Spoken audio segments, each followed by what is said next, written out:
নমস্কাৰ, এই মুহূৰ্তত আহি পৰিছে এক বিগ ব্ৰেকিং নিউজ। BTCত আকৌ এবাৰ হাগ্ৰামা চৰকাৰ। BTCত ইতিহাস ৰচিলে হাগ্ৰামা মহিলাৰীয়ে। ২৭খন আসনত জয়লাভ কৰি চৰকাৰ গঠন কৰিলে BPF দলে। BTCৰ নতুন চিফ হ'ব হাগ্ৰামা মহিলাৰী। ২৭খন আসনত জয়লাভ কৰিছে হাগ্ৰামা মহিলাৰীৰ BPF দলে।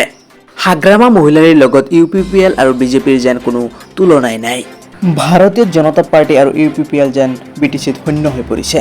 হাগ্ৰামা মহিলাৰীৰ ওচৰত এক প্ৰকাৰ আত্মসমৰ্পণ ডক্টৰ হিমন্ত বিশ্ব শৰ্মা আৰু প্ৰমোদ বড়োৰ। হাগ্ৰামা মহিলাৰীৰ লগত কোনো যেন তুলনাই নাই BJP আৰু UPPLৰ।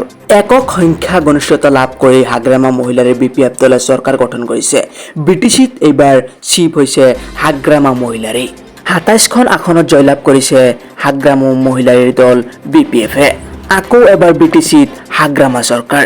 হয়, আপুনি ঠিকেই শুনিছে, আকৌ এবাৰ BTCত হাগ্ৰামা চৰকাৰ। ভিডিঅ'টো আপোনালোকে যিমান পাৰে শ্বেয়াৰ কৰক আৰু লাইক কৰক, ফ'ল' কৰিবলৈ নাপাহৰিব।